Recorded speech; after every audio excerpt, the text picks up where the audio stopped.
Hello everyone, we're back with Final Fantasy XIV. I finished up those primals that we had to do, like the Bowl of Embers, Hard, Garuda, the Howling Eye, and Titan. So I finished those real quick, and now we're back with Minfilia, and she has good intentions, I guess. Besides trying to kill me, obviously. I'm most eager to address the Ascian threat, however, we dare not neglect our other pressing concerns. We both know full well that Saint Shiva will not be the last primal we face, and our relationship with Ishgard is still tenuous at best. Tenuous? I don't know. To think that the resolution of the primal threat was once the sole priority of the Scion of the Seventh Dawn. Some days I wonder if it was wise for us to take on so many other responsibilities. You mean me taking on so many responsibilities?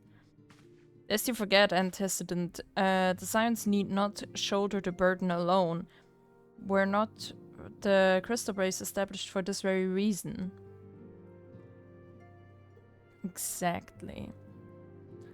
True, we are presented with a multitude of problems, however, we have all the resources we need to address them in turn. Lura in particular is ever a steadying hand, where I trust will continue to support the Braves.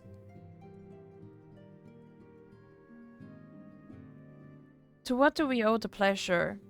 Have there been further developments regarding the situation in Ul'dah? As expected, the Immortal Flames have been struggling to cope with the revelation that one of their highest-ranking officers was a Guardian agent. Suffice it to say, Telelechi Adalechi and his monetarist ilk have wasted no time in attempting to turn the situation to their advantage. Coupled with ongoing unrest, the Flames are finding themselves hard-pressed. Plainly, General Raban needs our help, and I will direct the Crystal Braves to offer what support they can. If I am to stay abreast of the latest developments and issue effective orders, however, I cannot afford to waste time traveling back and forth. And so, for the foreseeable future, I think it would be for the best if I were to remain in Ul'dah, unless you have an objection. None whatsoever. We have matters here well in hand. Umbrida's research is proceeding as planned. So she tells me, though I am not familiar with the details. Uriange is poring over his tomes at the Waking Sands, and the others are contributing in their own ways. Alas, the key problem, how to form an ethereal blade at will, remains unsolved. Nevertheless, it is only a matter of time. Nora, while we focus on that task, mayhap you could assist Alfino and his braves with theirs. It would do much to restore faith in the Immortal Flames, if the Warrior of Light was seen working on their behalf. Never forget that your esteemed status allows you to act in ways that those more tightly bound to organizations and nations cannot. As ever, I implore you to do so.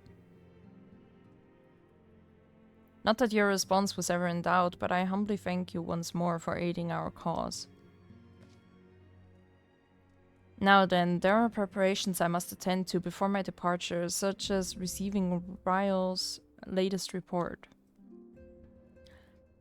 He has proven to be quite skilled at gathering information others wish kept secret, hence why I placed him under my direct command and ordered him to investigate the Ul'dah riots. When you are finished here, join me outside. Depending on what he has to say, I may soon have a favor to ask. If there are any developments on our front, I shall inform you at once in the usual fashion.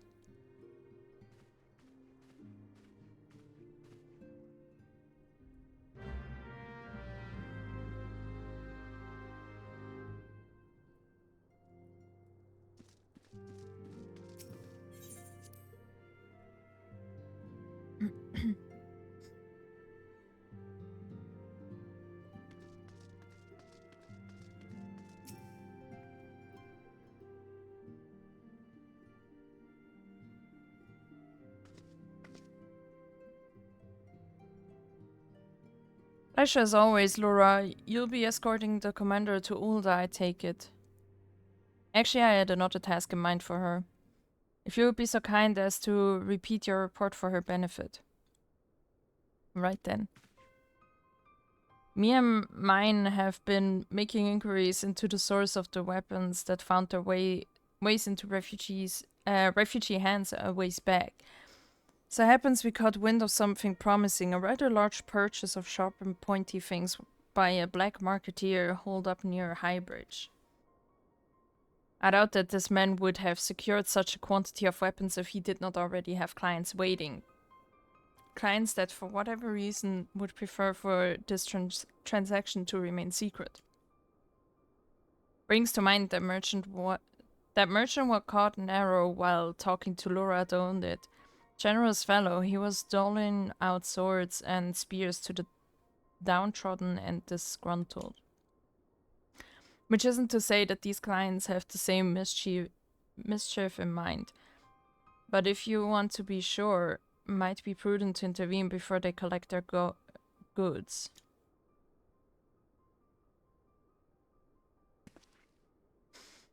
Seizing the weapons before they fall into the wrong hands would be for the best. However, if we strike at the appointed hour, we might capture the black marketeer as well as his clients. What say you, Laura? Sure, sounds good. Then it is settled. Rendezvous with Captain Ilbert at Highbridge and intervene when the exchange takes place. Now then, if you would excuse me, I must leave for Ul'dah. I expect good tidings.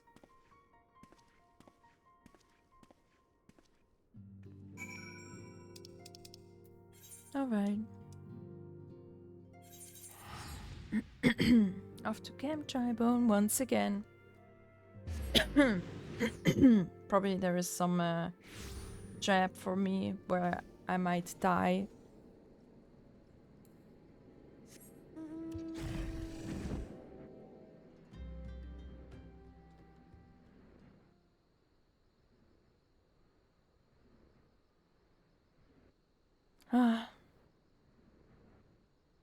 I love the sound of nothing.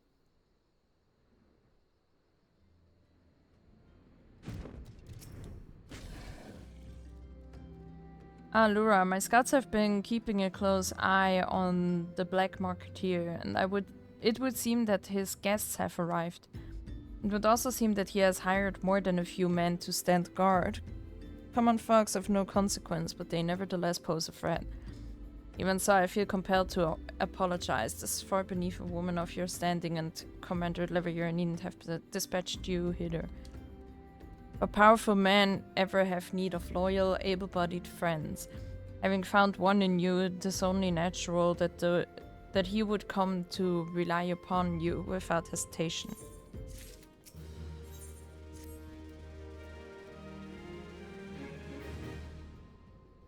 Now then, we should make for the burning wall without delay and secure those weapons. The first unit will ensure that the clients do not escape, with me, Laura.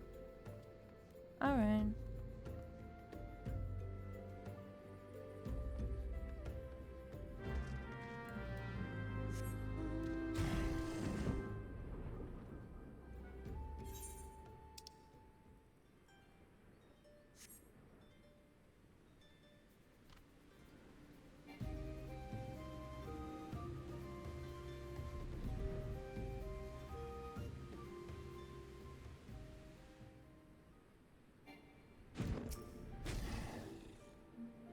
I spy the one man, but there are sure to be others.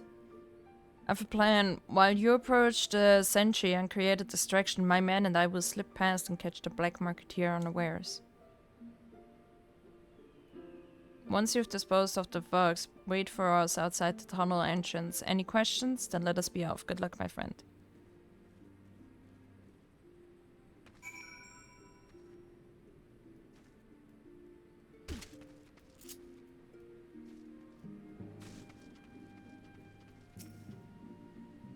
Who goes there? An adventurer, damned fool. You should have never come here.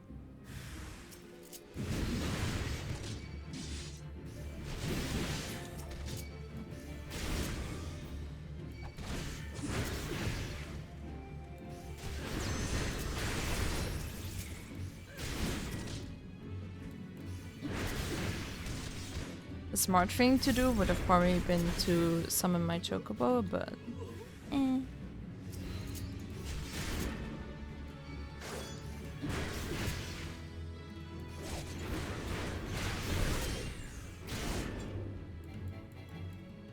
Why exactly are they sneaking past?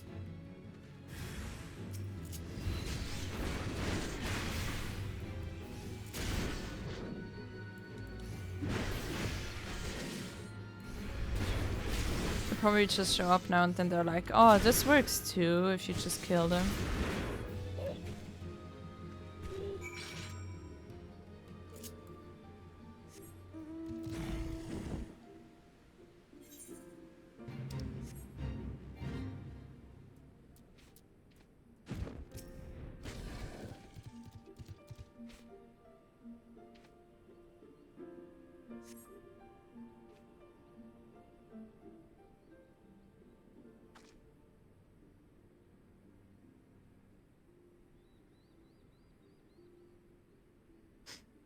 I don't understand. What's this all about?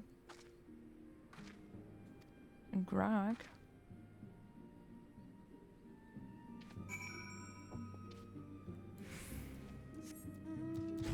Investigate the disturbance. Ilbert?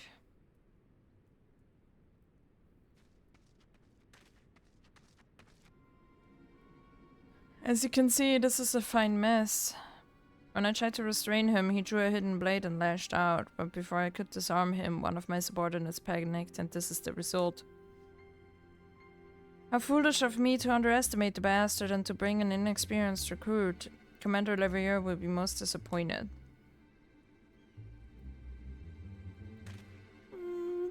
Damn it all, the golden opportunity you wasted.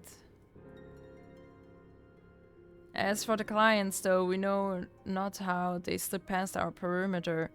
At present, the first is currently tracking a party of Duskwhite sellswords. We suspect may be them. Would that we could have enlisted the aid of the Immortal Flames or the Brass Blades. Alas, we're here to aid them. They're in no position to aid us. Well, at the very least, we have secured the weapons, yet even that accomplishment is lacking, for the information we received indicated a massive shipment, that this is anything but.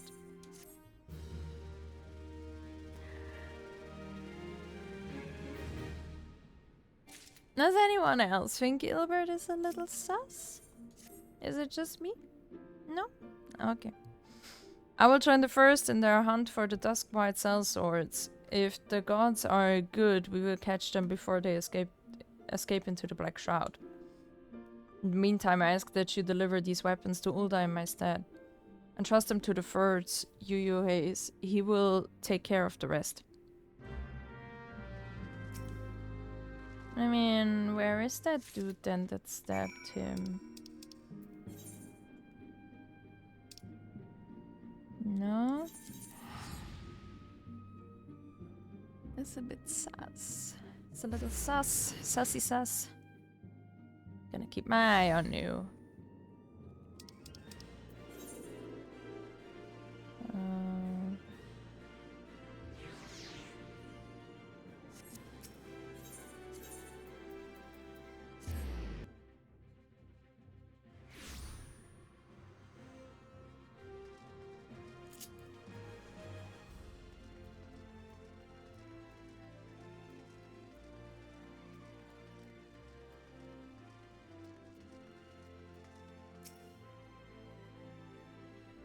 Ah, the Warrior of Light, ever reliable friend to the Crystal Braves. You have my deepest thanks for your assistance in Curthus.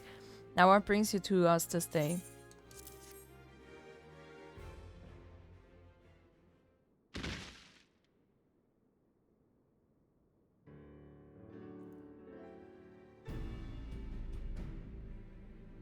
A gift of weapons from a certain black marketeer, courtesy of Captain Ilbert, you say. Understood. Once we've catalogued the contents, I'll have them delivered to the Hall of Flames. This cannot be everything, can it? Ryo stated with confidence that there would be a far greater quantity of weapons. A blatant falsehood. Clearly, Ryo is unfamiliar with the ways of Ul'dah merchants, who ever strive to present themselves as greater than they are. We should be thankful that this information was not completely erroneous, and that we managed to achieve anything of worth at all. It's still something worth celebrating, isn't it, Lieutenant? Besides, we've got more important things to worry about, like fighting those Garleans up north. There'll be no fighting if I have anything to say about it. Our orders are to stand watch, not to seek glory in battle. If you have no further need of us, then I shall take my unit to the ceruleum processing plant. Time for the fourth to earn their keep, eh? Fight well, Eliane, for the freedom of all.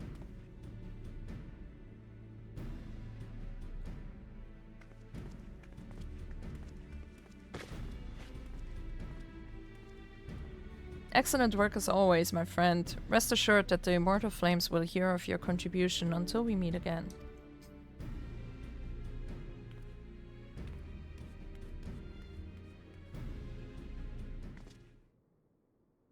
Lura, a word if it please you.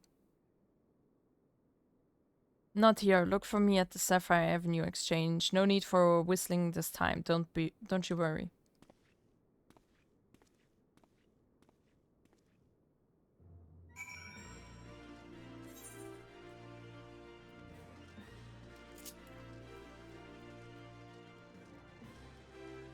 Huh. What is going on here?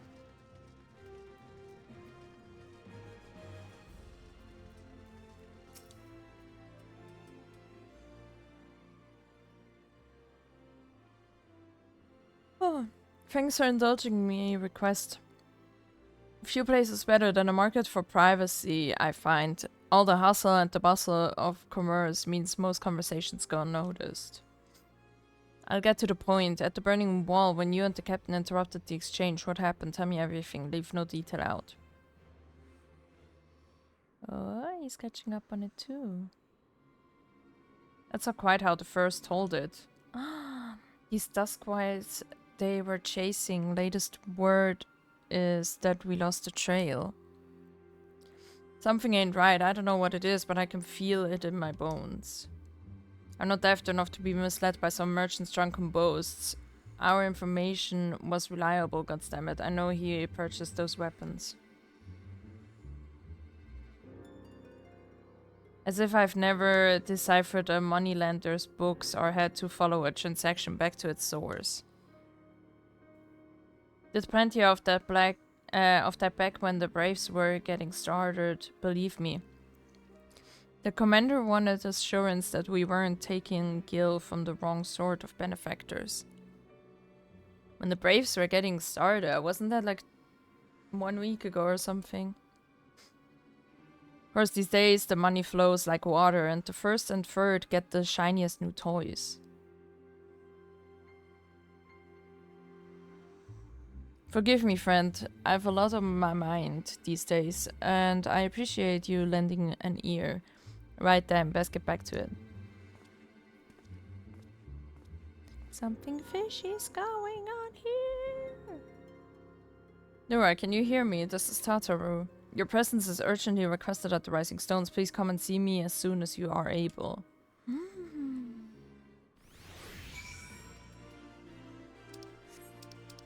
There is more happening.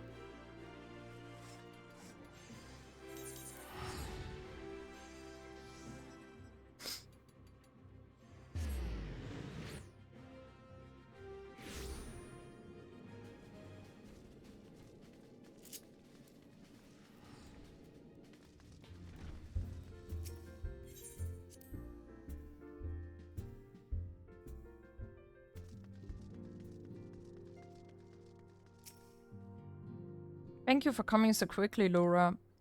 We've a guest from Ishgard, woo, who wishes to speak with you. A most determined lady by all indications. Oh, there must be... Oh, a dragon. Our guest is with the antecedent in the solar present. Let's not keep them waiting any longer, shall we? Go, go, go. Go, go, go. That looks cool.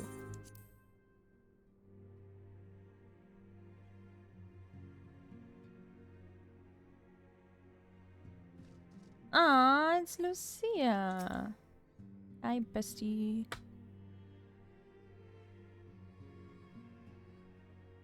We have a guest from Ishgard who wishes to speak with you. Yeah, I saw. I believe the two of you have met. We have. I had hoped to speak with Commander Leveilleur as well, but I cannot afford to wait any longer. The Lord Commander sent me hither to request your aid in a matter of grave import. You see now why I had Tataru summon you. Now that we're all assembled, perhaps you would be good enough to elaborate on the nature of the matter which brought you to us. I'm sorry, but that line from Umbrita was so unnecessary. That's probably why everyone was staring at her like, you want to add something? Like, actually? The Observatorium's astrologians have sounded the alarm. Last night, the Dragonstar burned with an intensity not seen in 15 summers. Not since the Dravanians engaged the Empire in the Battle of Silvertear Skies. The northern sky doth burn full bright upon the Wormlord's call. The red behemoth beckoneth, and flame consumeth all. The old Curthan rhyme, aye. The brightening of the Dragonstar is said to accompany the roar of a great worm. The astrologians believe that it was Midgardsormr himself who cried out on this occasion. After an absence of centuries, the King of Kings did return to lead his kind against the might of Garlemald, only to fall in his duel with the Agrius, proud flagship of the Garlean fleet. Devoid of life, his corpse remaineth entwined about the Magitech monstrosity even unto this day. Ariange has the right of it. Whatever this alteration in the Dragonstar portends, the Great Worm has shown no sign of life. Tataru, have the Domans reported aught out of the ordinary?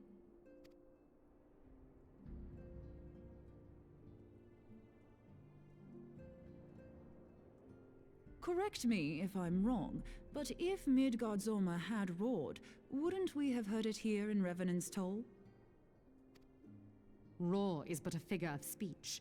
Dravanians can communicate in ways beyond our ken. It is for this very reason that we are forced to look for signs in the heavens.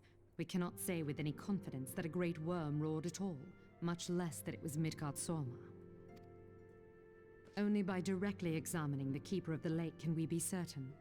However, it will take too long to gain the Holy See's approval to dispatch the Temple Knights. Therefore, Sir Emric would entrust this task to you. Do you accept?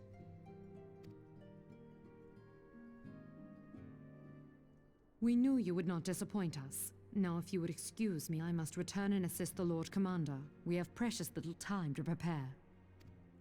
To prepare for what, pray tell? When a great worm roars, his brethren cannot choose but answer. We prepare for battle. Did Minfilia pay attention? Like, what does she think happened when the dragon roared? Like, come on, you just, Minfilia, man. Oh, I guess I'm surprised too. What the hell? I thought I was smarter than that.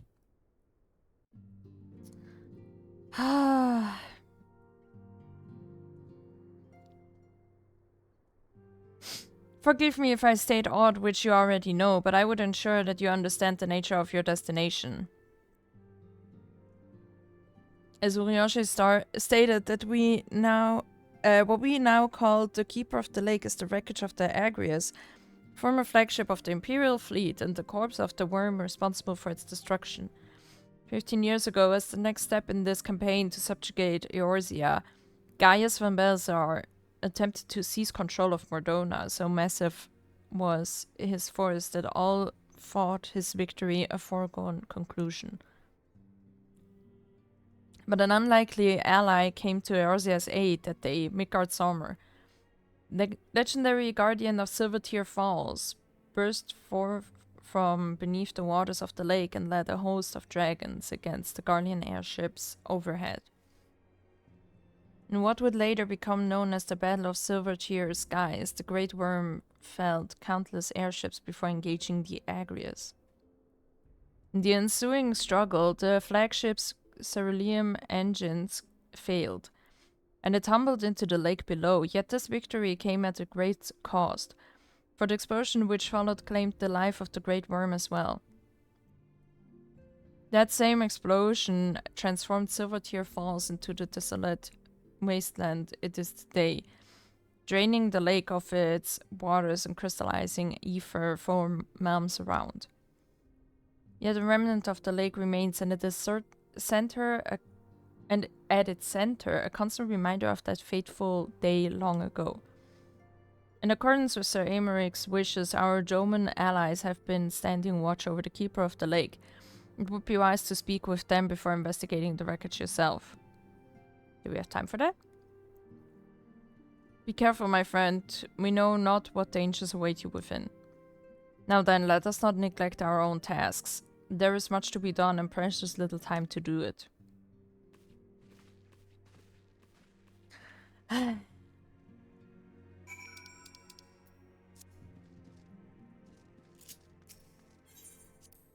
Once again, they're sending me out to die.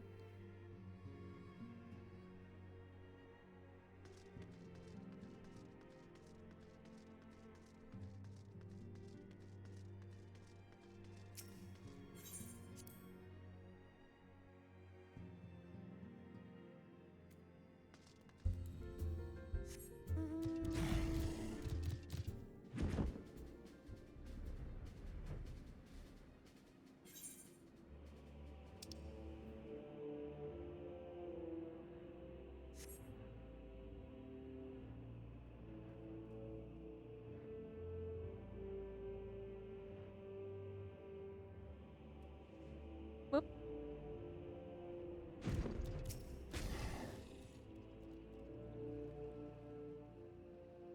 You're in luck, miss. I was about to send word to Revenant's Toll about the Guardians. Of late, I've seen small airships like from Custom Sentry come and go from the Keeper of the Lake. Now, I cannot say for certain at this distance. I believe they may be salvaging something from within the wreckage. The custom supply lines have been cut for some time, and I'd wager they're desperately in need of spare parts and other equipment.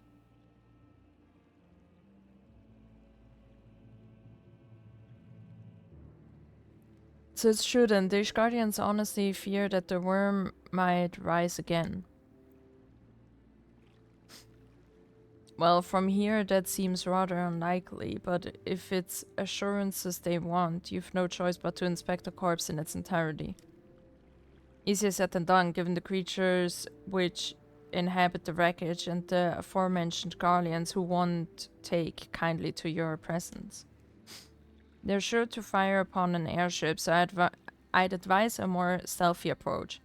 Take this boat and a few of your comrades to the base of the Agrias, then climb to the top. That's the only viable approach, I'd say.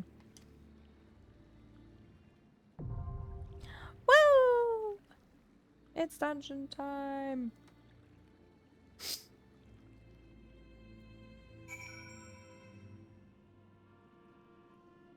Alright, I'm gonna queue up. And I see you guys when I'm done.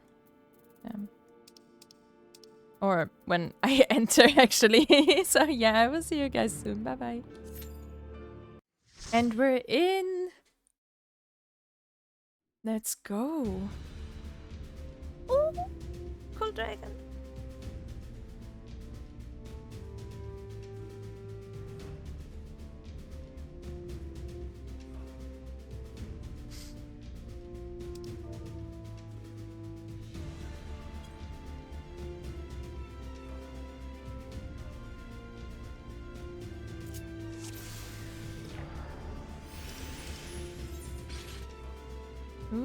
got a dancer.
Nice.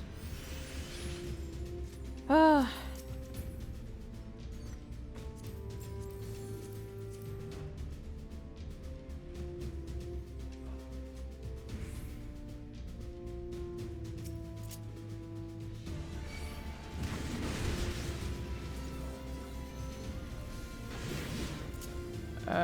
Oh shit.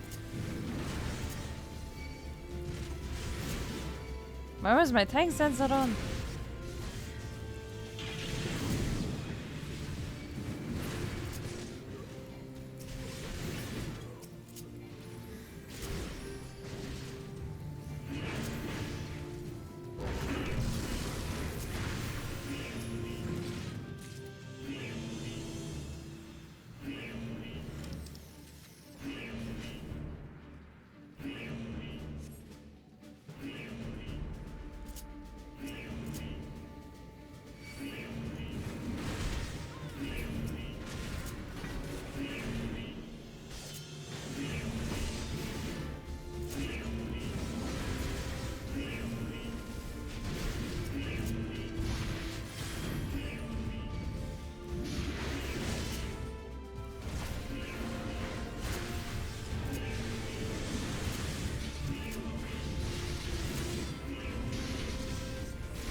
Uh-oh.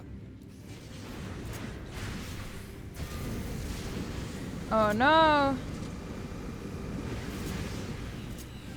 Whoops.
And so many loot drops. Can't even keep up.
Who treadeth now upon my bones, and waketh me from slumber sweet? Ah, dragon.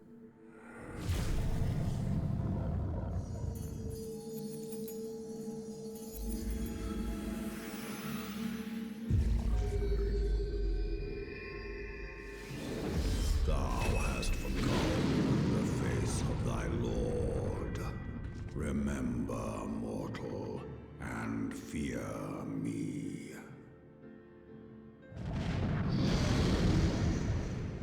Whoa.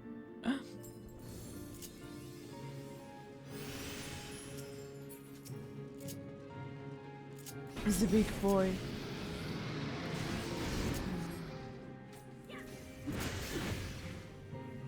I mean, I guess we already knew he was a big boy. But goddamn.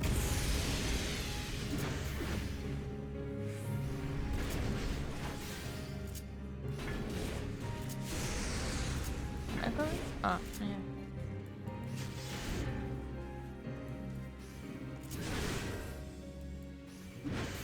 I forgot this fight though.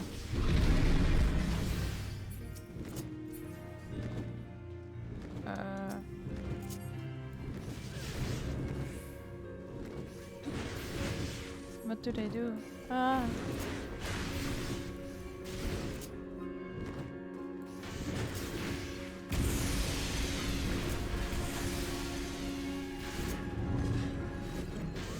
This side is different. There were like two dragons that you had to beat, like two small dragons.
why does he always do this one? So annoying. But we did it!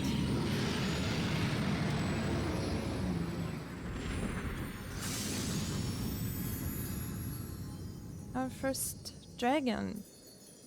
Right? I think so. Ah.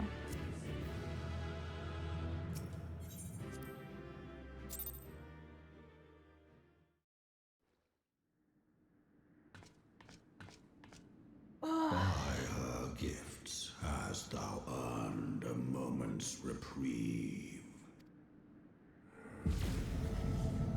Oh, big dragon.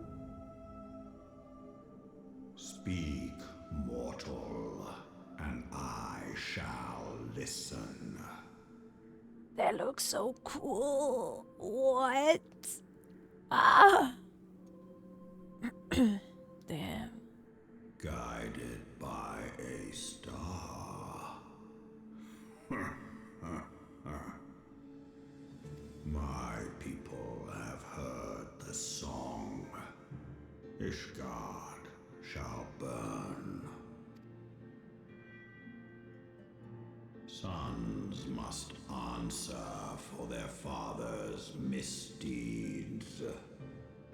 We do not forget. We do not forgive.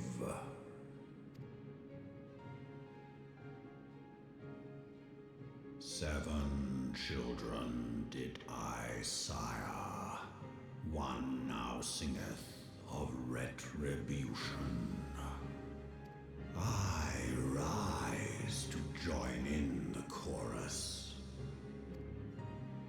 Thou art powerless to silence us, mortal. Yet thou shalt not live to labor in vain. Thy reprieve is at an end.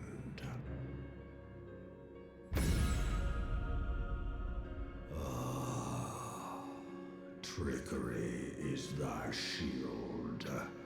This frail, ignoble creature is not gifted, but chosen. Hearken to me, Hydaelyn. I remember, and I consent.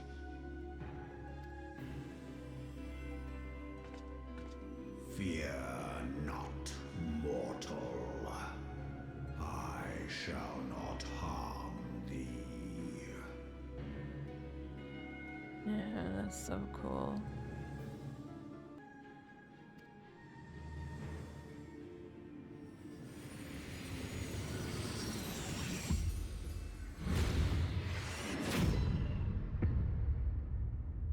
Didn't you just say he won't harm me?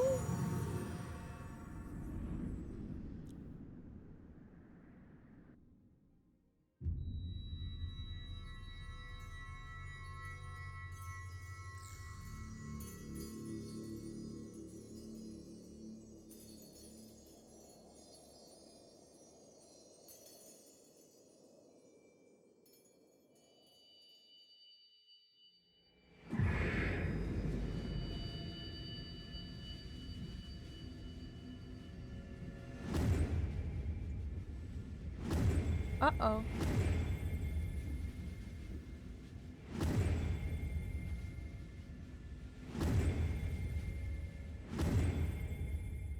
That doesn't look good, does it? It looks kinda very bad.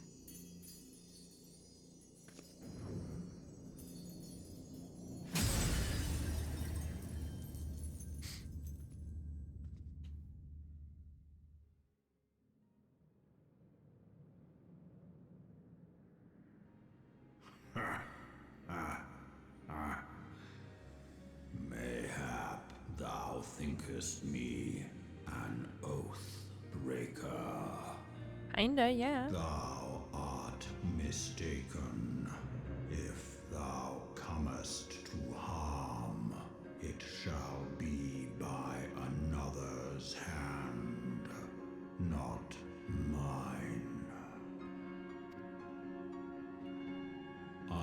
did but strip thee of thy mistress's feeble blessing.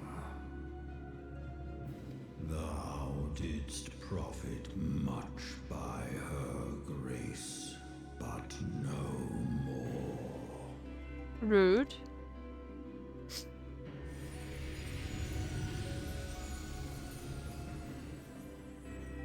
Aw, that's cute.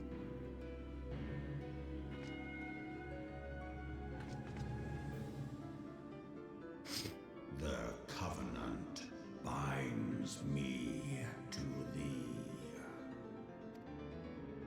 Adorable. I shall watch, listen, and wait. Damn, he's evil. Fight and struggle, if it be thy will. Man hath ever coveted that which lieth beyond his grasp.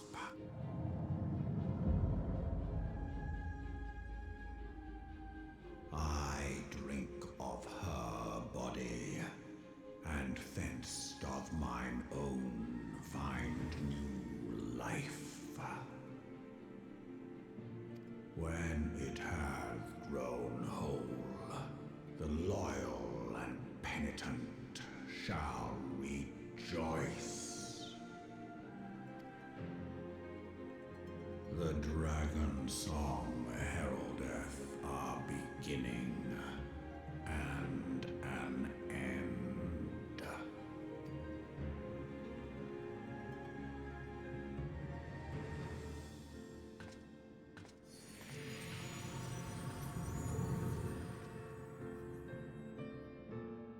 So we're gonna put an end to the Dragon War. You may summon Midgardsormr by selecting the corresponding entry within your minion guide on the character in the main menu. But I love my kitty. Look at it, it's so cute. Cat is too cute. I was beginning to fear the worst. Were those explosions I saw? But you shouldn't waste time talking with me. Alphino left a message stating that you were to return to the Rising Stones at once. Alright.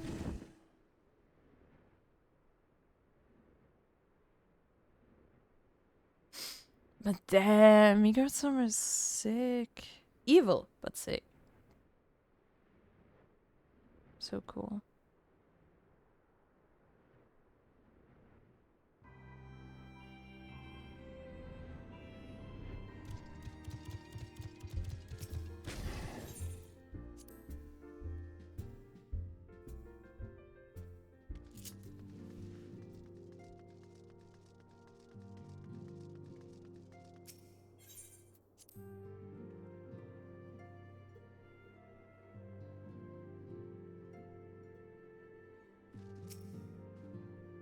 Praise the 12 that you are hale and whole.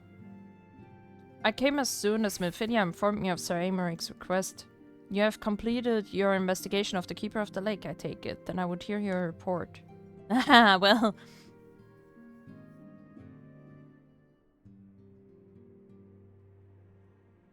You conversed with Midgardsormr. I swear were anyone else to make such a claim, I would regard it with considerable skepticism. Are we to understand that the Worm Lord did not perish and has in sooth lain dormant these past 15 years? Less a resurrection and more a rejuvenation for he who dwelleth in eternity, years passing as moments.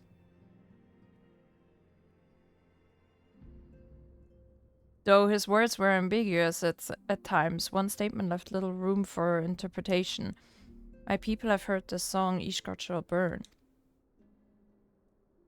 Clearly an attack is imminent. We must share this information with Sir Amaric immediately.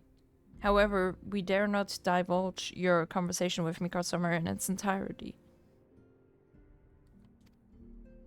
To even acknowledge that you heard the voice of a Dravanian is a grave but necessary risk, lest we forget men have been executed as heretics for declaring as much. For your own protection, for the sake of our tenuous relations with Ishgard, the truth cannot leave this room.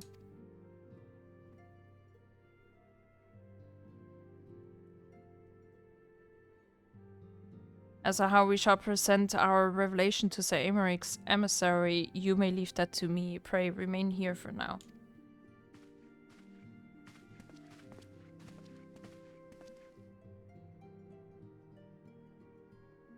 Is there something you are not telling us, Laura?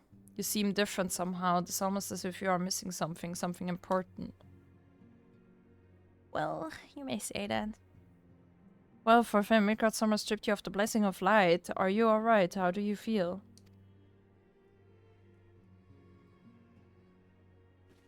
I see. It is a relief to hear that you are otherwise unharmed.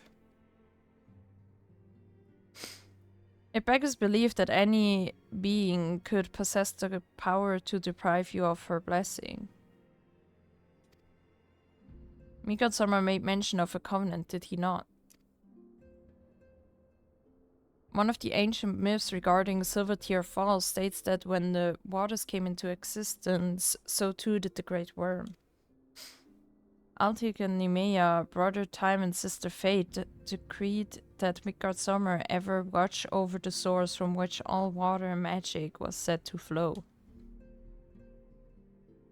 I wonder, what if this was the covenant of which he spoke, and was not the gods with whom he treated, but Hydaelyn herself? Well, if he is watching over you as he claimed, mayhap you will have an opportunity to ask. Let us keep this matter to ourselves. I do not wish to burden our friends needlessly. Or maybe they could help. Maybe she planned all this, you know? I mean, she is kind of jealous of me, right? Art thou a pawn or master of thy fate? What hast thou wrought by thine own hands, mortal?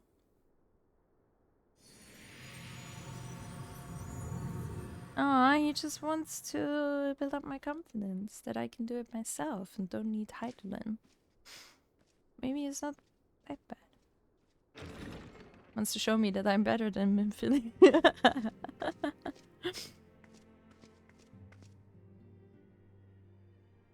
My friend, I can scarce believe it. You confronted the Wormlord and lived to tell the tale.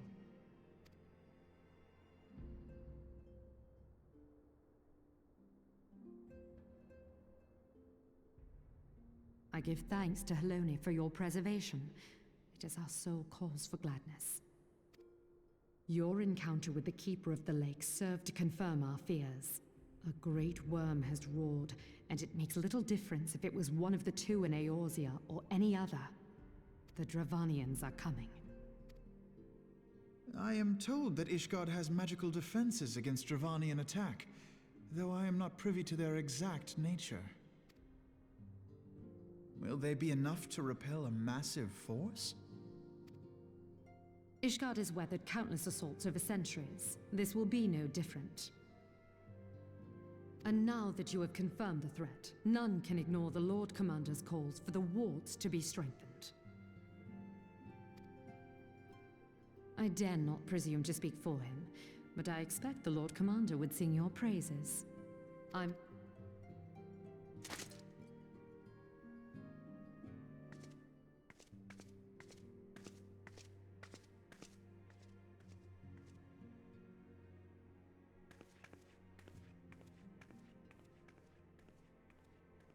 Countless assaults weathered, and this will be no different? Why am I not convinced?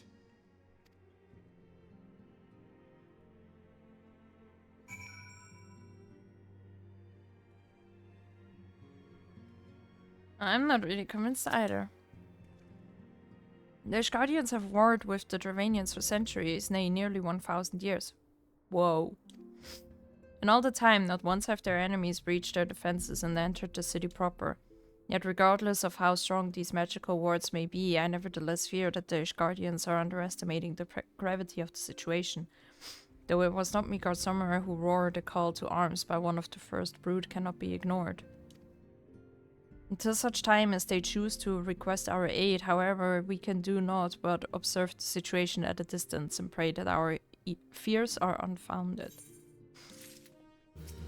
Ooh, Ether on demand.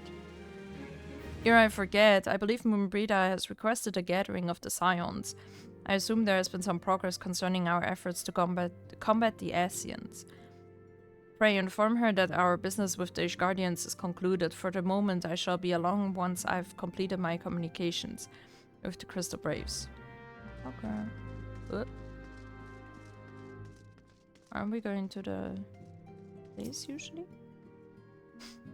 All done with your talk of dragons. Wonderful, because Ascians are next on the menu. Let's head into the solo, shall we? That's what I wanted to do. But apparently you wanted to talk to me.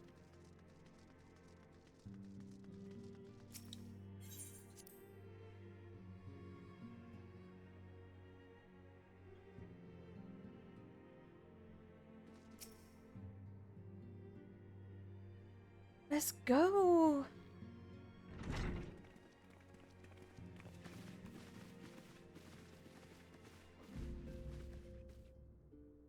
Now that everything's calmed down a bit, relatively speaking I mean, I thought it might be a good time to share our progress on the weapon.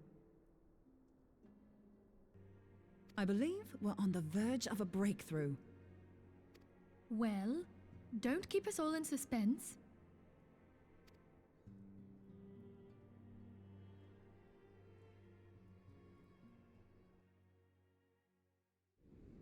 Just in case anyone's forgotten, let's start by reviewing what we already know. So, an Ascian is an immortal because its soul doesn't return to the ethereal realm when its host is defeated. Instead, it flees to the place that lies between our world and the void. I feel like I'm preparing for a test. Like, do I have to take notes or something? Oh, it's like uni all over again. The first step to permanently defeating an Ascian is preventing its soul from making this journey. And if you recall, when we last gathered here, I had verified that white auracite has adequate capacity to entrap the beings, albeit only briefly. Which left the small matter of their extermination. Aye. To unmake an Ascian soul, one must needs smite it with a concentrated burst, or blade, of purest ether. However, we wanted for both the data and the means to forge such a weapon.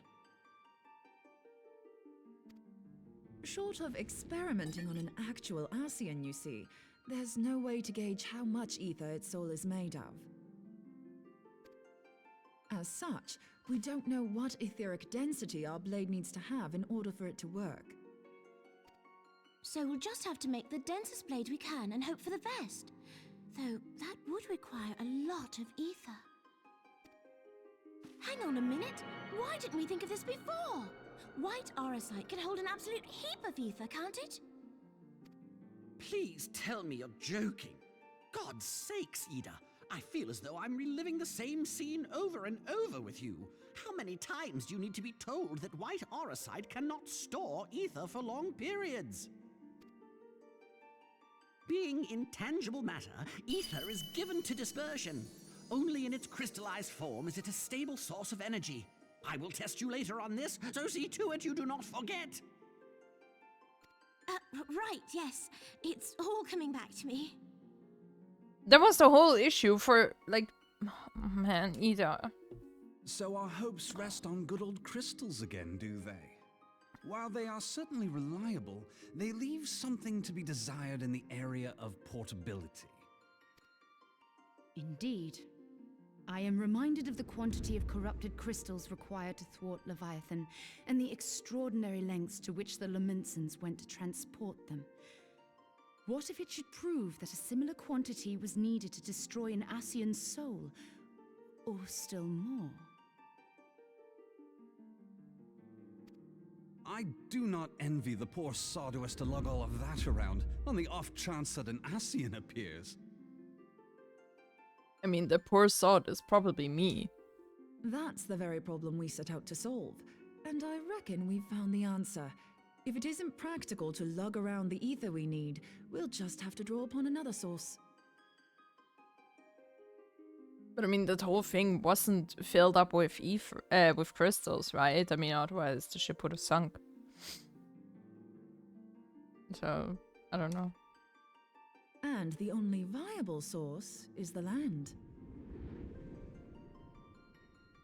If you mean to tap the great river of ether, know that it will entail considerable risk. Meddling with the currents may well induce a surge like to the one which despoiled Mordona. Give me a bit more credit, will you? Why would we need to tap the river when there are veritable reservoirs jutting out all over the land?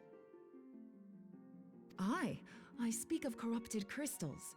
It might be that their aspect is out of balance, but a crystal's a crystal. It contains ether, and we can help ourselves to it. While corrupted crystals are indeed abundant, there is no guarantee that they will be in close proximity at a crucial moment. But what if we don't need them to be? What if we could tap their power from afar? A malm away, say? If we could do that, we'd have ready access to ether aplenty in almost every corner of Eorzea. And how do we do that? I've yet to put my theories to the proof, but I've got a good feeling about this. If no one has any objections, I'd like to see where this avenue leads. If you think it worth your while, you have my blessing. But tell us, what are your theories? I, for one, am most eager to understand the process, however vaguely. I thought you might say that, but no one wants to listen to boring old theories all day, do they? I know I don't. So with your permission, I'd like to try something a bit more hands-on. I've already built an etheric siphon especially for this purpose, and I've been meaning to try it out. Thing is, the profusion of corrupted crystals in Mordona makes it something of a high-risk testing ground. If anything goes awry with the siphon, it would be better if it didn't happen within spitting distance of quite so much ether. Ideally, I need an isolated specimen. Does anyone know where I can find one? May I suggest northern Thanalan? There you will find corrupted crystals of middling size, standing a reasonable distance apart. Ideal for your needs, I should have thought. Oh, and if you do elect to visit the place, I should be much obliged if you would assist me in another matter while you are in the area. Has something happened? Movement has been observed at Castrum Meridianum. During Operation Archon, the Alliance dealt the stronghold a heavy blow. Its facilities were extensively damaged, and its garrison reduced to a fraction of its former strength. Not long after our forces withdrew, however, their ranks were replenished by reinforcements from Castrum's sentry. They now seek to rebuild, and to this end they have their sights set upon the ceruleum processing plant. Having lost the Empire's support, the 14th Legion lacks the resources to sustain itself. To them, this is a bid for survival, and they will doubtless fight like desperate men. Though I have dispatched the Crystal Braves, I fear their strength alone may not suffice to stay the Imperial assault. I would request the Scion's aid in the defensive effort. If I didn't know better, I'd say you were trying to inveigle us into fighting your battle with the promise of shiny crystals. Well then, consider me inveigled. I won't lie, the crystals you speak of sound perfect, so the Garleans have to go. Besides, we can't afford to beat about the bush. There's no telling when the Ascians will next appear. Thine eagerness to hurl thyself into the jaws of danger cometh as little surprise. Exercise due caution, I prithee. Though you have become a Crystal Brave, you are yet a Scion, Alphino. We could hardly refuse you. Pray, join the Crystal Braves and lend them your support. Thangred and Papalymo shall accompany you.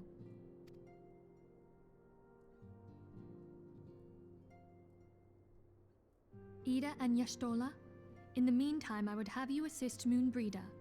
Scout out the crystal clusters, that the testing may commence as soon as the Garlean threat has been eliminated.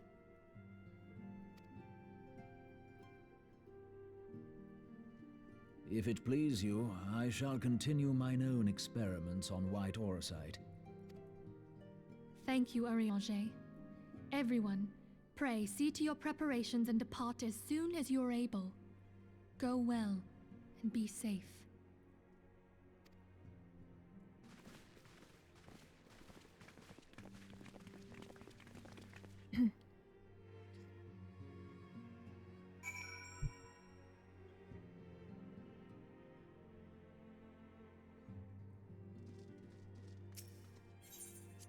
All right.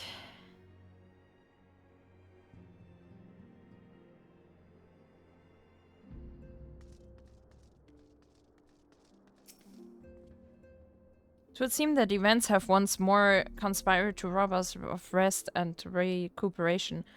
Though I would wish it otherwise, I must ask that you head straight away to the processing plant. The Fourth have already deployed to the area and await the arrival of the Scions. Mildred will brief you on the developing situation. Meanwhile, I must rendezvous with Captain Nilbert at our headquarters in Ul'dah. I shall take command of our forces there with a lighter heart, knowing that you go to support the front lines.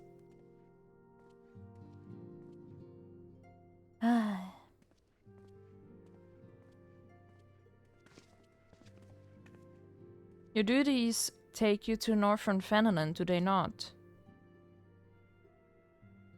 We too must say our farewells to the Rising Stones for a time. Philomene travels to Ul'dah and we shall serve as her escort. At my daughter's behest, I go to contact certain old acquaintances in the Gilded City. We are beset on all sides by civil unrest and imperial machinations, threatened by primals and troubled by dragons. We need all the allies we can muster. Many of my friends hold positions of power, you see, and it is my hope that they can be convinced to aid the Scion's cause. If past events have taught us anything, then we know that Eorzea must present a united front, or we shall fall. I totally forgot she was even there. How extraordinary that my little Lacilia is involved in such far-reaching affairs. Wait, her name is Acilia, and we're fighting the Ascians. Coincidence? I don't think so. I am proud that I might now stand at her side, not only as a mother, but also as a colleague. Okay, congrats. A colleague with influential connections, but I fear that Ul'dah has become a place of danger, even for one so familiar with her streets. Woe betide the blackguard that so much as glares in your direction, milady.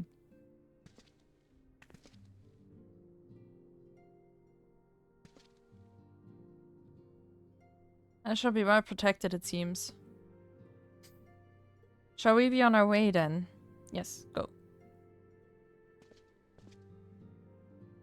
Bye-bye.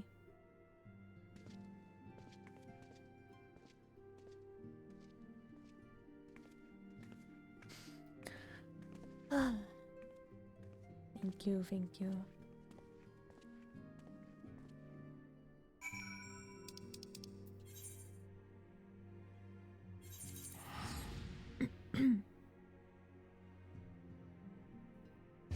Let's go. We got things to do.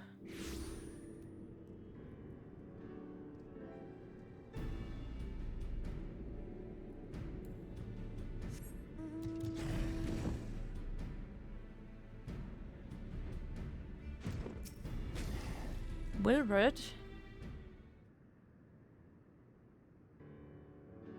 Commander Levier sent word that you'd be coming. A veteran of your talents is most welcome.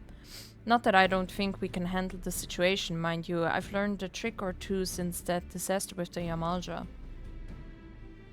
But returning to the task at hand. The Flames reconnaissance scouts have reported Imperial soldiers assembling at Raban's push. Such a force is likely interested in only one thing, getting their hands on the resources found here at the processing plant. The Guardians could begin marching on us at any time. Pray speak with Lieutenant Edelstein that we might coordinate our counter strategy. In the meantime, I will inform the others that you have arrived. No doubt it will be welcome tidings.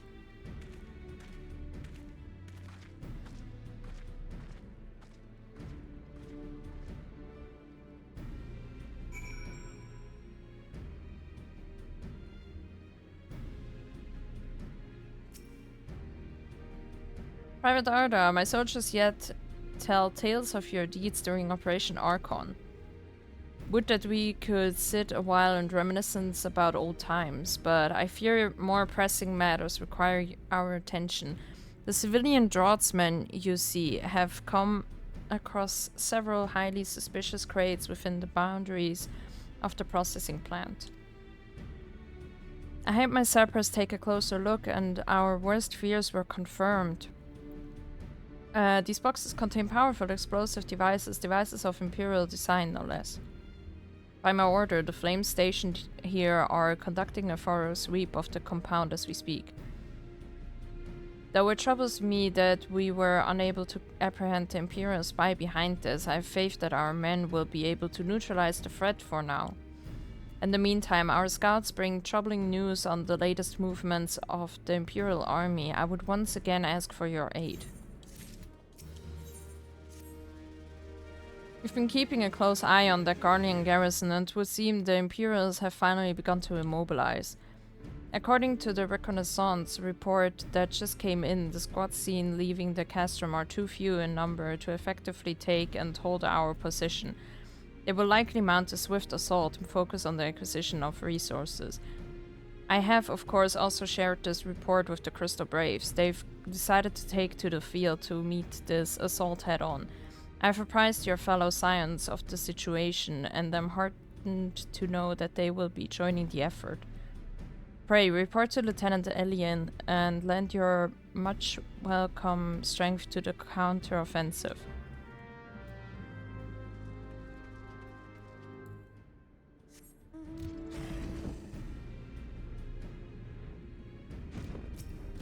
No, not withered.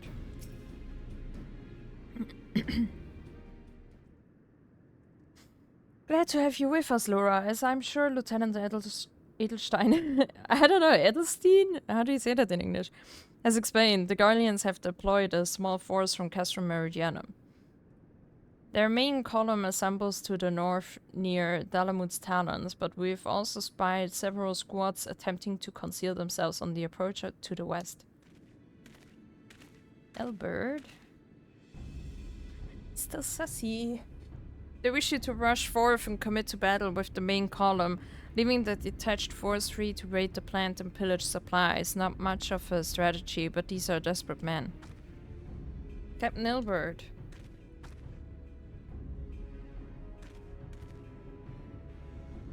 Greetings, Scion. I understand the commander bid you and your fellows come lend a hand to the Braves. With such mighty heroes at its disposal, the Fourth should have little trouble contending with aught the Guardians might throw at them.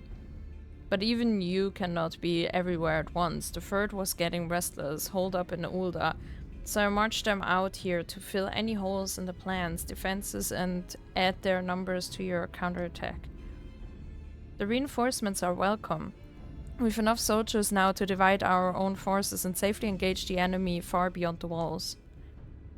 Aye, it would be best to avoid staging a battle anywhere near this much ceruleum. Let's take this fight to the Guardians. A wise course indeed. I shudder to think of the consequences should any of these storage tanks be exposed to fire. If there are no objections, the Scions shall join the Fourth and give battle to this main column. You're with the Third then, Warrior of Light. Your job will be to intercept these squads hiding out in the west and prevent them from reaching the processing plant. When you're ready to proceed, report to Lieutenant Yu Hayes. His scouts should have a rough idea of where the Imperials have concealed themselves by now. Alright.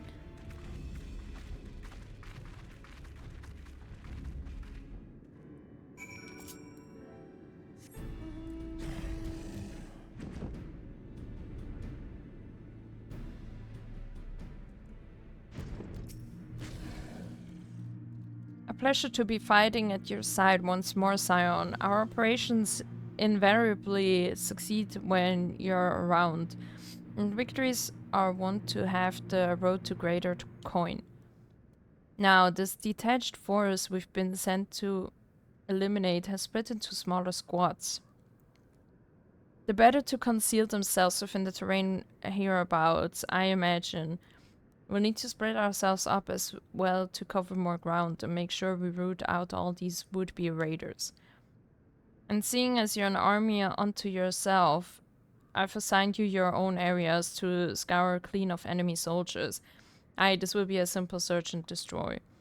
We'll rendezvous back here when the task is done. Happy hunting, Scion. Okay, so they're in whole teams and I'm by myself. Sounds amazing. Doesn't sound like another death trap.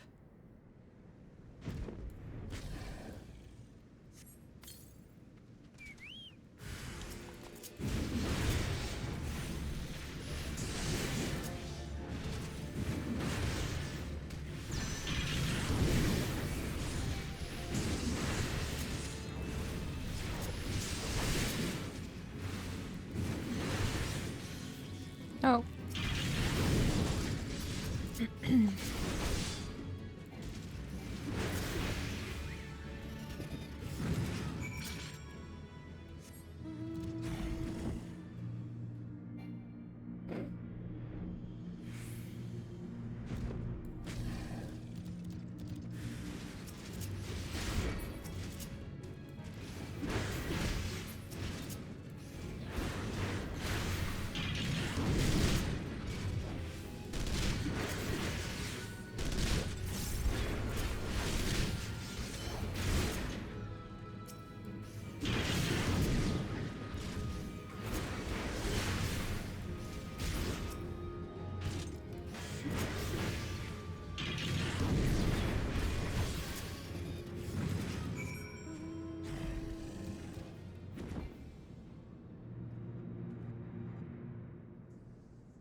You seem grim, Scion. I'll take that to mean that between us more than a few guardians won't be making it back to the castrum. These Imperials, though, they certainly made us earn our pay. I would be a happy man if I never had to tussle with another of those Magitech horrors. This time we bid this war-torn land farewell. I will contact the fort and let Lieutenant Alien know the west is now clear. I would appreciate it if you would do the same when you report to Lieutenant Edelstein. Edelstein. I don't know.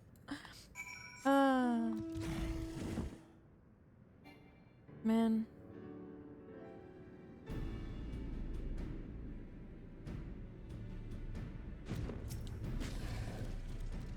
Private Ardor, what news of the Guardians?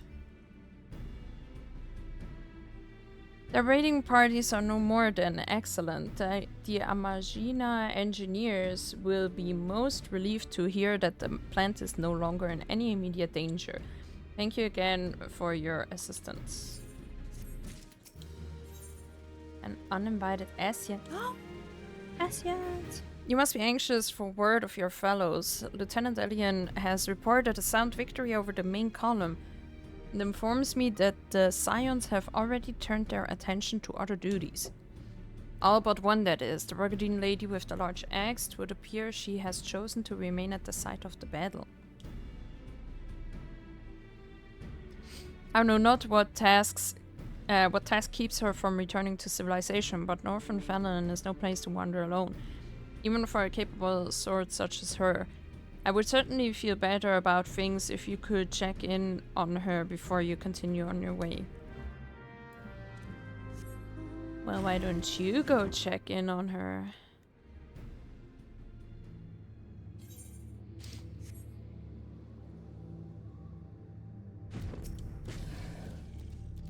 She's fine, she's just researching. Hold on, I won't be a second.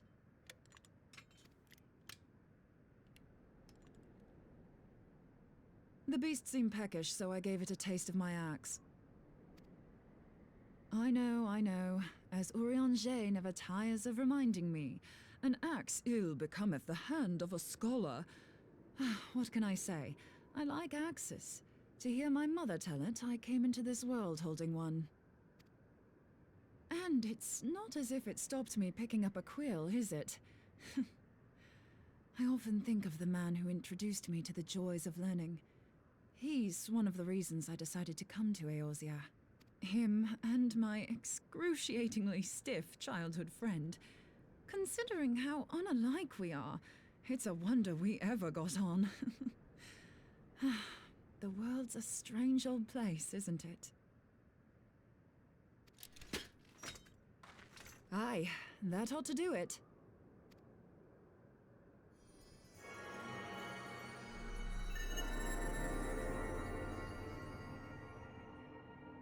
Yay, she made it glow. So far, so good. At these concentrations, it shouldn't matter too much if something goes awry. Just enough ether to make it interesting. Did you see that? The way the crystal glowed? The siphon works, I'm happy to say.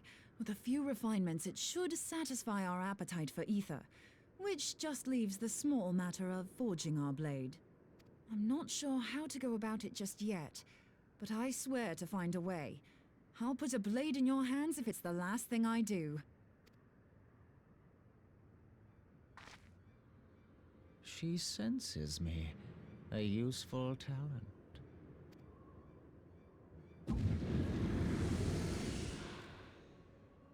An Ascian. Are they onto us? By your brand, I see you are an Archon of Sharlayan, keeper of knowledge, seeker of truth. Meddler. I don't know what the hell's you're saying, but I don't much like your tone. Your instincts serve you well. But come, be not unsettled on my account. That lovely brow was not made for frowns. But I waste my breath. Let me direct my words to one who understands them. We meet at last, warrior of light. I am Nabriales. And you have long been a thorn in my side. I suffered the overweening presence of La Habrea that men might host the power of gods, only for you to undo my hard work. Oh, bugger. Do settle down. You must concede that I acted in self-defense. But what's this? I do not sense the blessing of light. Oh dear. Could it be that frail Hydaelyn has forgotten her champion? This I did not foresee. Shorn of light as you are no longer a threat. And better yet, the seal is broken. Now is the time to claim the staff. With it in my grasp, I shall rise above them all and take my place at Lord Zodiac's right hand.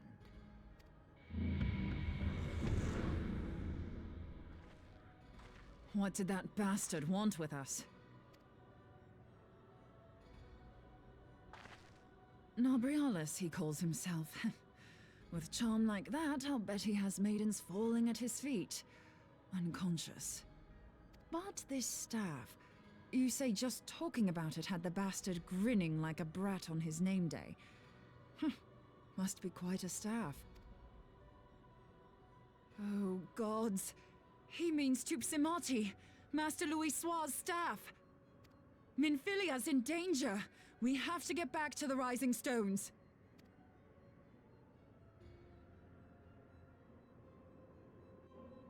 Well, well.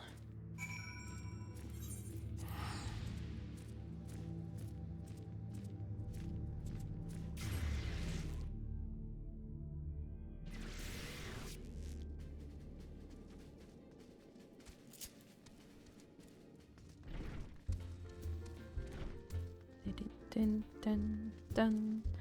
Da-da-da-dum, da-dun, da-dun, dun, dun. Oh, Minfilia's in danger. Oh no. We should hurry, otherwise she might die. You're here. Master Louis' staff is kept in the solar, isn't it? Quickly now. Let's go. Oh wait, didn't we? Oh no, we don't keep the sounds secret anymore, right? You two!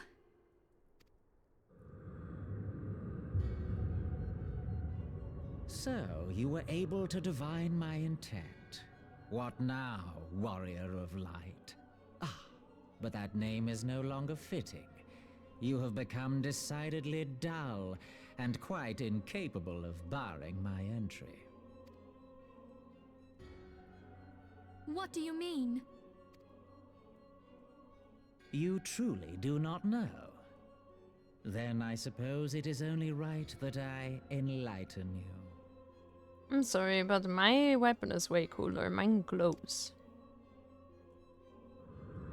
The blessing of light kept you and your fellow meddlers safe.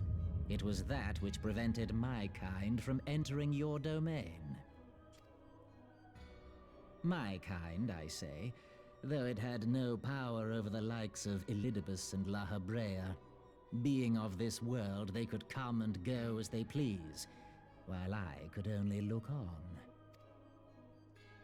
But I need look no longer. Now that the seal is gone, I mean to act. Unlike the others, I am not given to waiting. I shall take that staff and bring about the next rejoining. Rejoining? Then it was your doing. The Isle of Val, the scholars, all of it.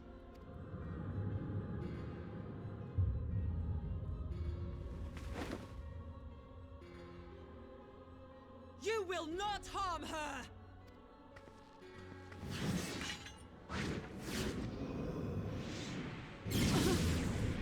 Dun dun dun. Moonbreeder!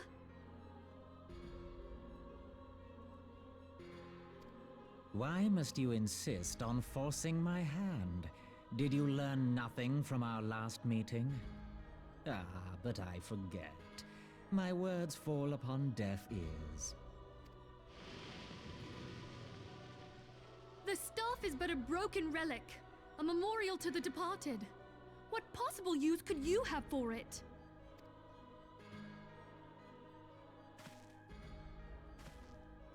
What use? You mean to say that all this time you kept the key, never knowing what it was you possessed? The staff Tupsimati, or rather the stone tablet it bears, is host to a great power. Together with the horn, it can be used to draw vast quantities of ether from its bearer's surroundings. How else do you think Louis Soir was able to invoke the power of the 12 without making them an offering of crystals? Summoning requires not only prayer, but a profusion of ether. Even a child knows that.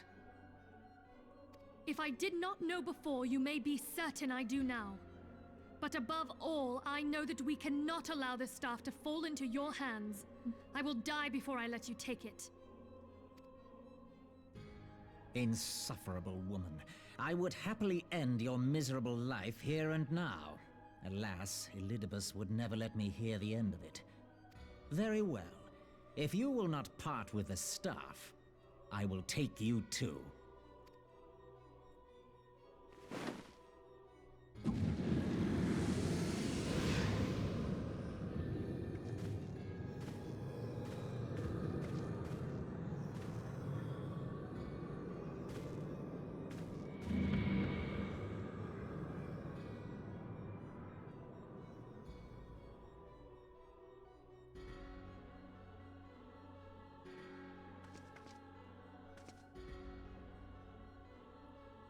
After them! Quickly! Before the rift closes! Okay.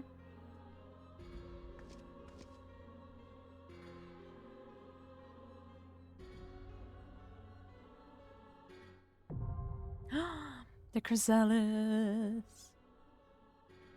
Let's go.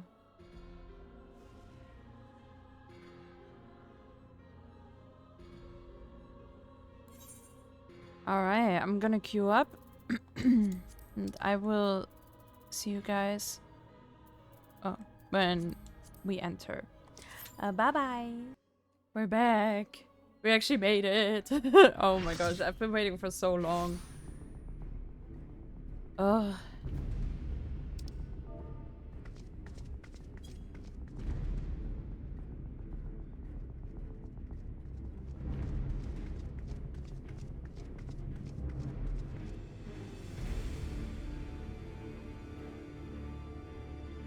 All Minfilia Sims.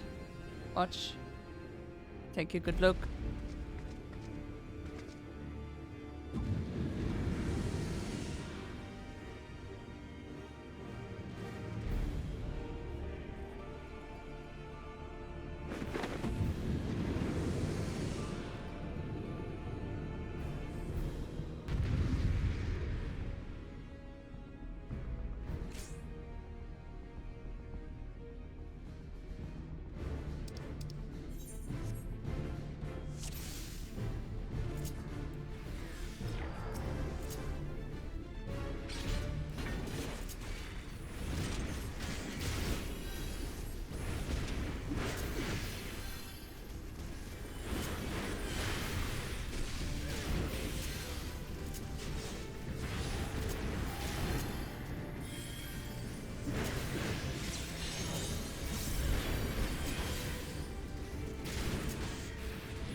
Damn.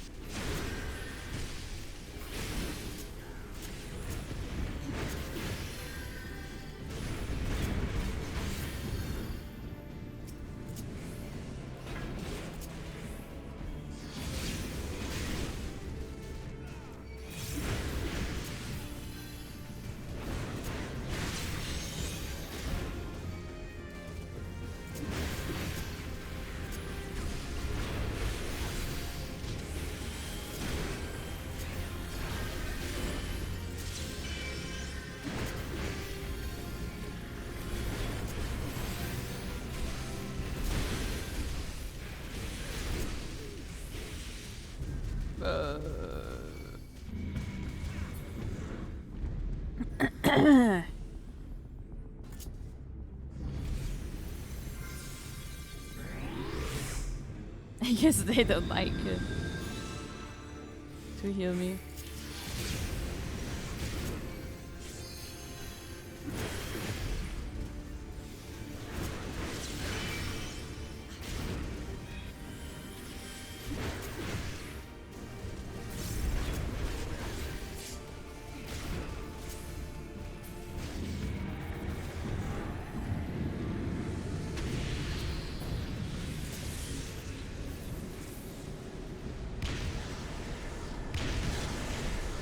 Damn it. one. I need a black. Why aren't they collecting any of those, man?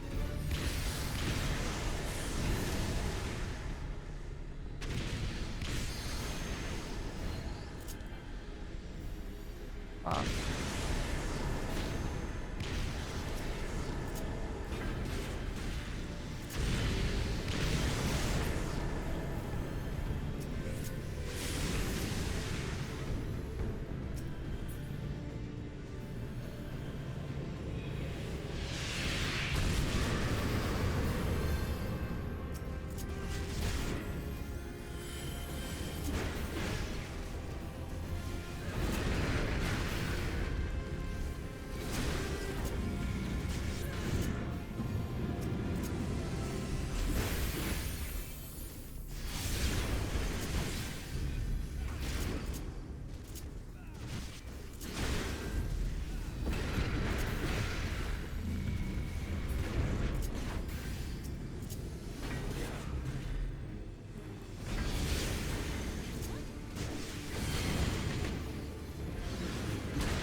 Destroy him, man! Please!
Why are they standing so far away? It doesn't really matter, no?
Why don't they heal, man? I can't.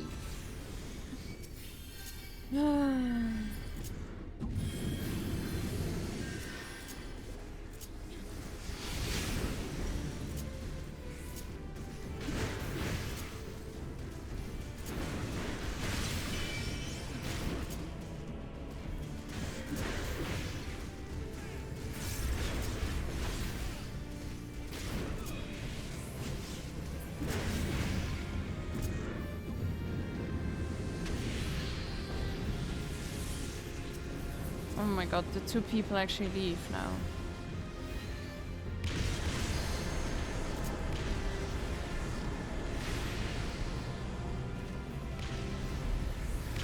Oh my... I got a feeling those healers are messing with us.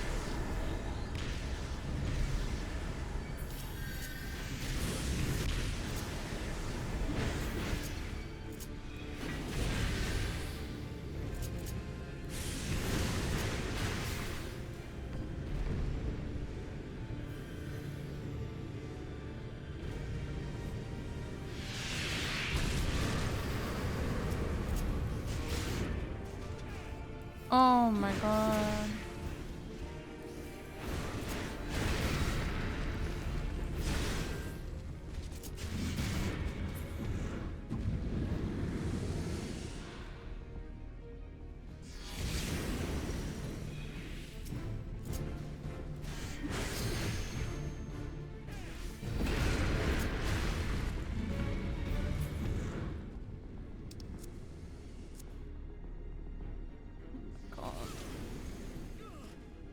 I mean, with those healers, we're not gonna clear this.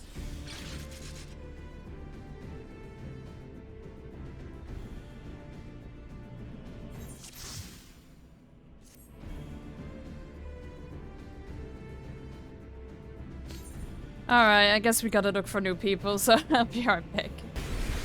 We're back! I'm sorry, I totally forgot. We finally found new members. It's looking better.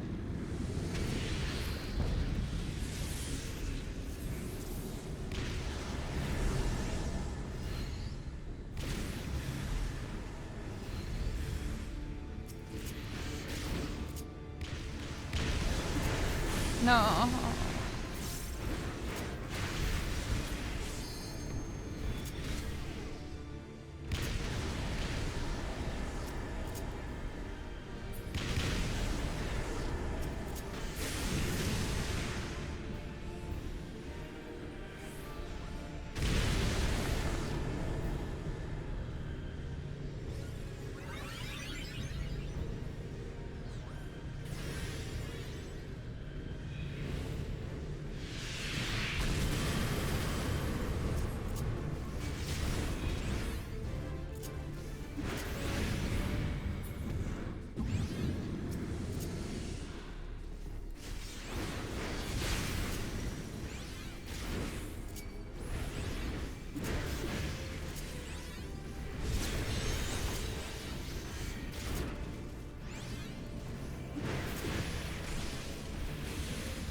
Oh, whatever. No. I could pop it if I know.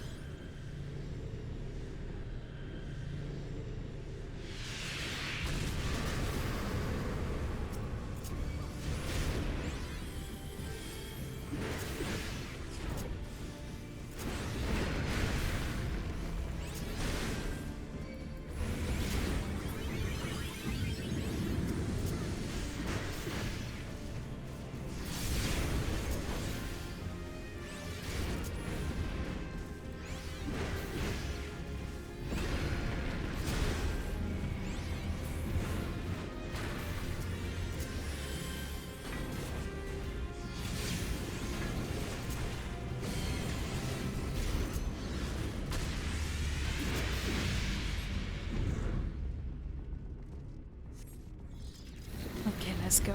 We got this. Explained it now? We can do it.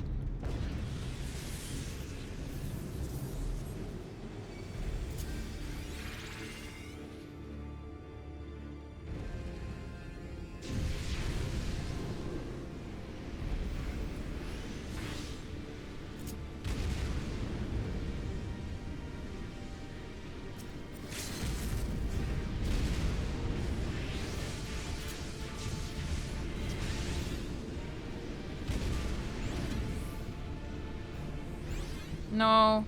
No, there is another. Oh, thank God.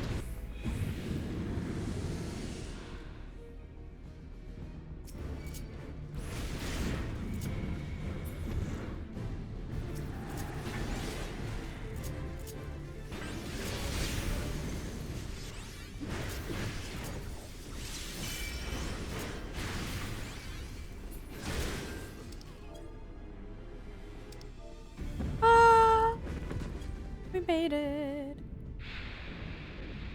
Not gonna lie, I think the biggest issue was that people didn't know.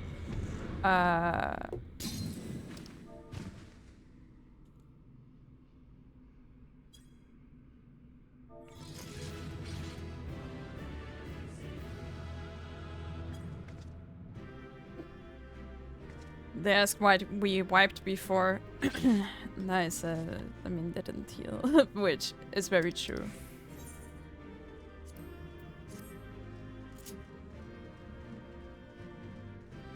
So, yeah. Thankfully, the healers left, so we could get some new ones. But hey, we made it now. You're safe. Thank the 12.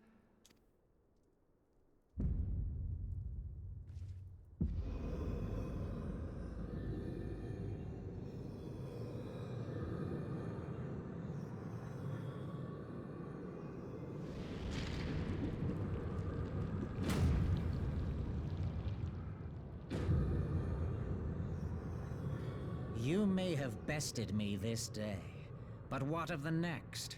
What of all the days to come?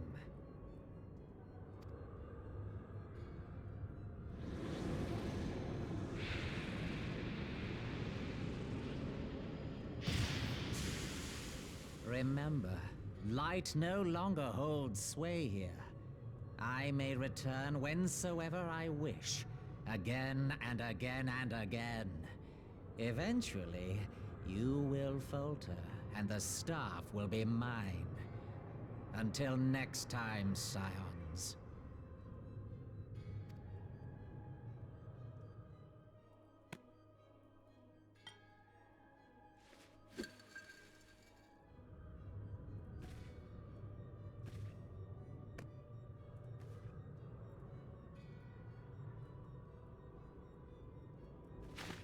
There will be no next time. This is the end.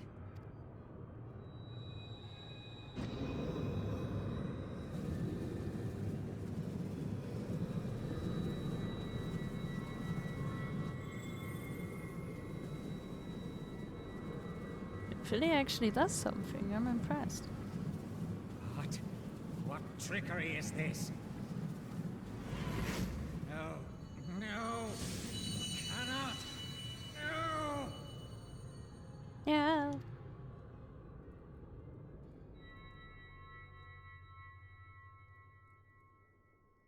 Toop Samati to gather ether. Quickly, before he breaks free!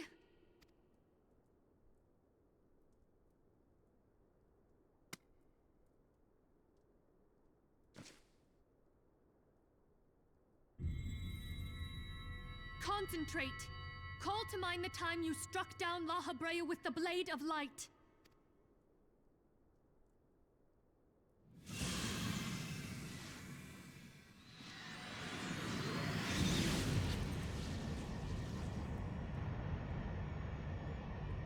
Why won't it work? Is it because we lack the blessing of light? Damn it. So much ether. And it still isn't enough. Fools! No mortal prison can contain me! I shall make you pay for your insolence!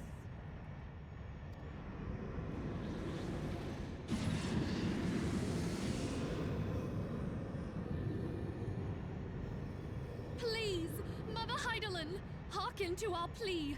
Lend us your divine light. Why can you not hear us? Do our words no longer reach you?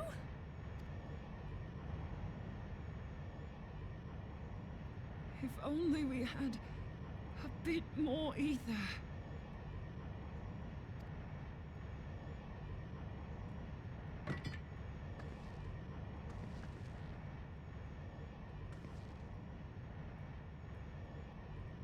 Moonbreeder, what are you doing? Master Louis Soir, I understand now. The choice you made.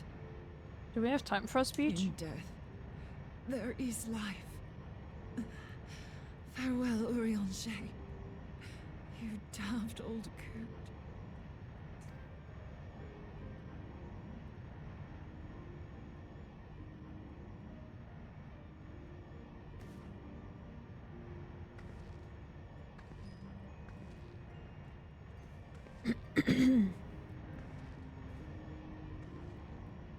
Moonbreeder, no! You mustn't!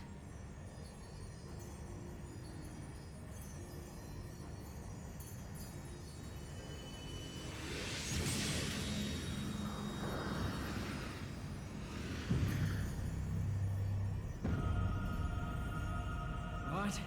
No! It cannot end! I am eternal!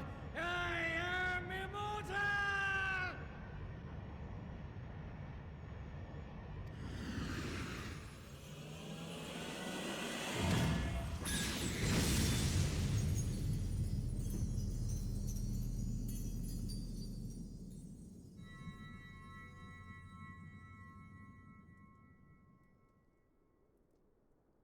Moonbreeder. She's gone.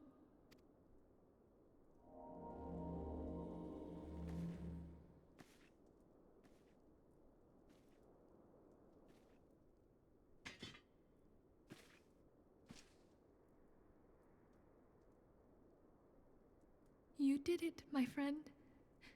The Ascian is dead.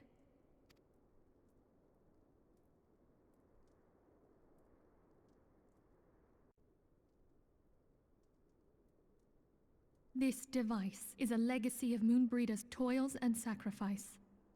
I shall hold on to it for safekeeping. Minfilia, are you all right? I am. Oh, we were surveying northern Thanalan when we received the distress call. We returned as swiftly as we were able. It seems you have everything in hand, however. What happened here? Where is Moonbreeder?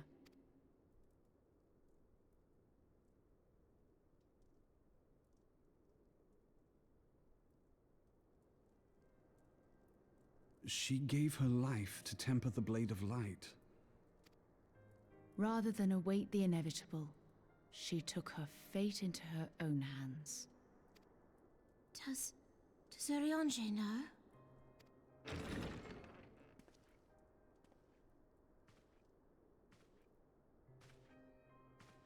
My friend, there is something I must tell you. I heard all, my lady. The moon sinketh, taking her leave of the heavens, yet her passing heraldeth the coming of a new day.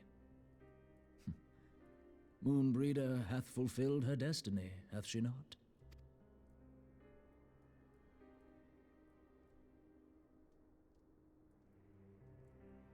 Long ago, far across the seas in the Charlayan motherland, Moonbreeder and I did study under the sage tutelage of Master Louisoix. Full oft did he impress upon us that knowledge existeth to serve the greater good. This sentiment, however, was contrary to the nation's policy of neutrality, which censured intercedence in the affairs of foreign lands. In spite of vehement opposition, he founded the Circle of Knowing, and journeyed hitherto the heart of Eorzea. Through his noble sacrifice was the realm spared its doom. Yet this great soul, whom all should rightly have honored, was branded a pariah in his own land. His peers did accuse him of forsaking his duty as a man of learning, and of meddling in the course of history. When he left Charlayan behind, Master Louisoix gave no word to signal his intent to Moonbreeder. Close as they were, as master and disciple, she was deeply wounded by the sudden exclusion from his confidence. Above all, however, she was confused. Try as she might, she could ill comprehend her master's motive. The slanders that were heaped upon him after his passing served only to inflame the turmoil within her. For years upon end, she knew not what to believe. Torn as she was twixt the man whom she revered and the man who forsook her and his duty both. The Louisoix I knew would never forsake his duty, much less one of his own. This I know full well, my lady. 'Twas not for want of love that Master Louisoix hid his intent. He but desired that Moonbreeder discover her own path, free of the shadow of his influence. Long did I contemplate revealing the truth to her, and long did I hold my peace. After all, was it not Master Louisoix's wish that she come to the truth unaided? I told myself it was, and resolved to let her suffer. Knowingly did I deny my friend the comfort she craved. And now she hath gone to her rest, with doubt still in her heart.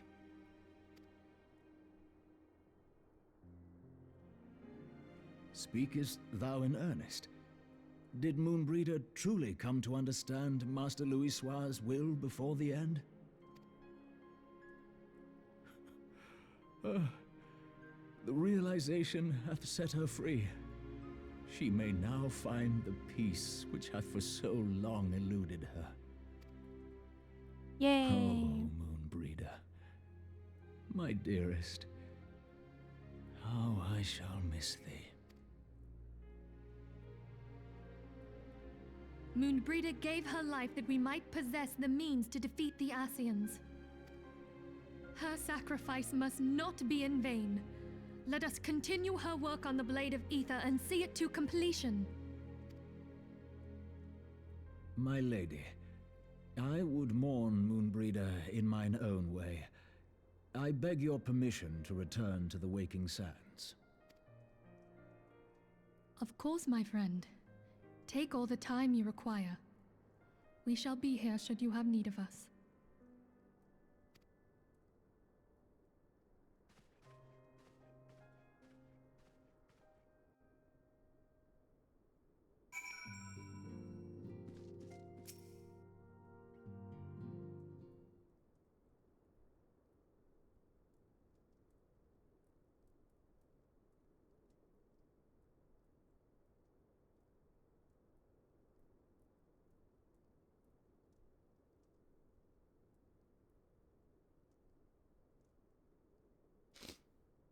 Never ever seen Urianger so utterly defeated. No one should be made to suffer such grief.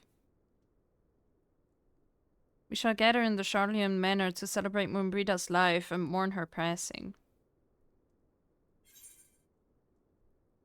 Alright.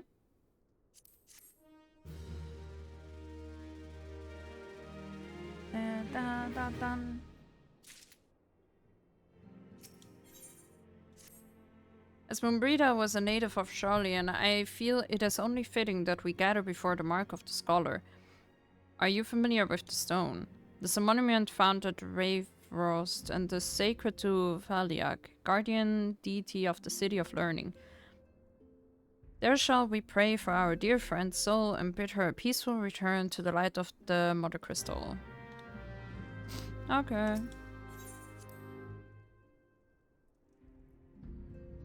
Wasn't she here for like 2 seconds? Like, I don't really feel like I built up a relationship with her, you know? It's like... Okay. Like, it's just back to normal now.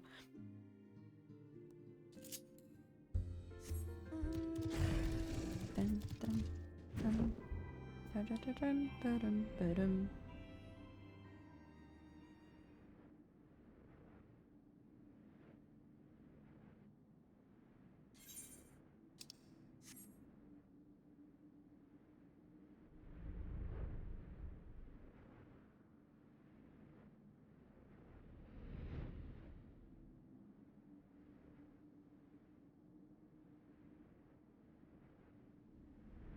That's a pretty tree.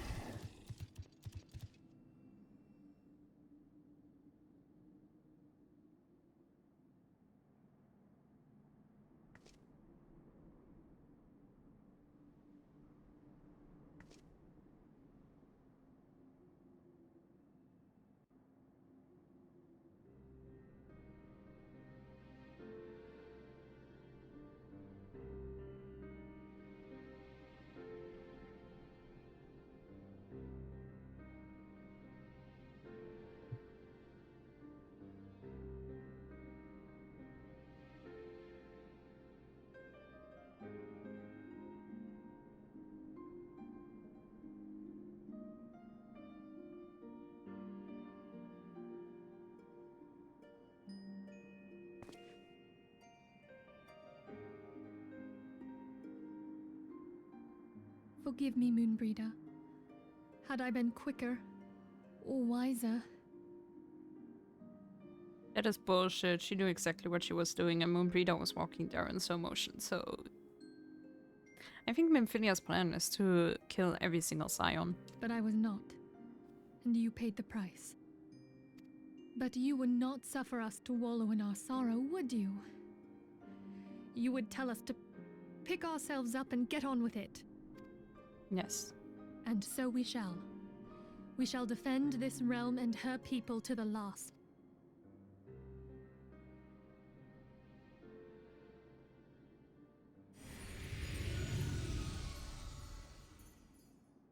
Life for death, a fair exchange. Other bargains will be struck. Struck. The way he talks, I can't.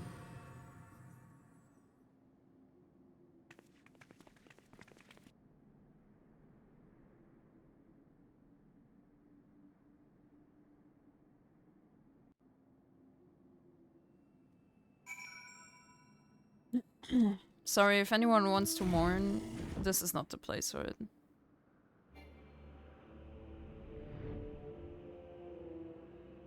No. No!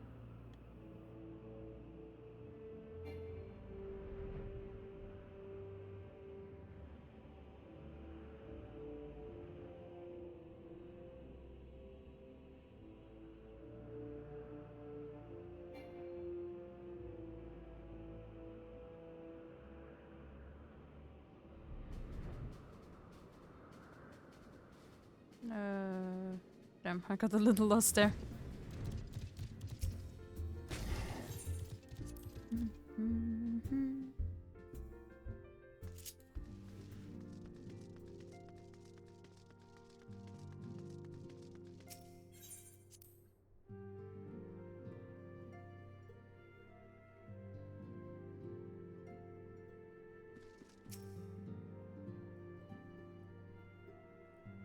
Though we have said our farewells, the pall of sadness has diminished but little. Forgive me, as antecedent, this might up to be the pillar of strength for all others to lean upon. And I also believe the grief we feel now is precious in its own way and not to be lightly swept aside. Do you not agree, Laura? Okay.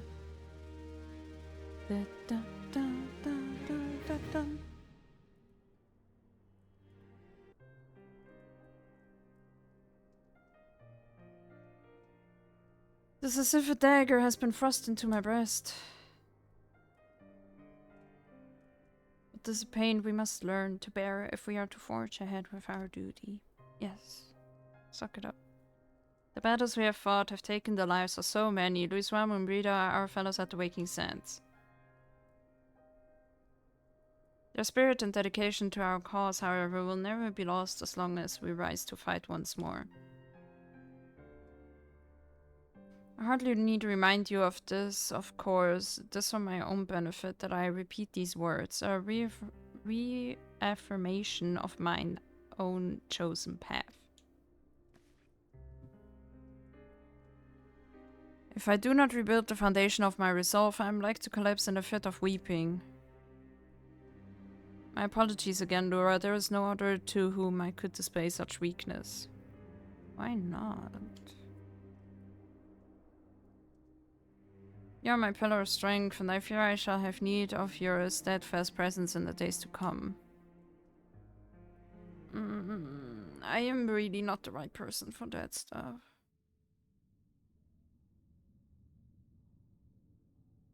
A victory won, a comrade lost. To honor the fallen, the living forge ever on towards the light of a new day. Nice.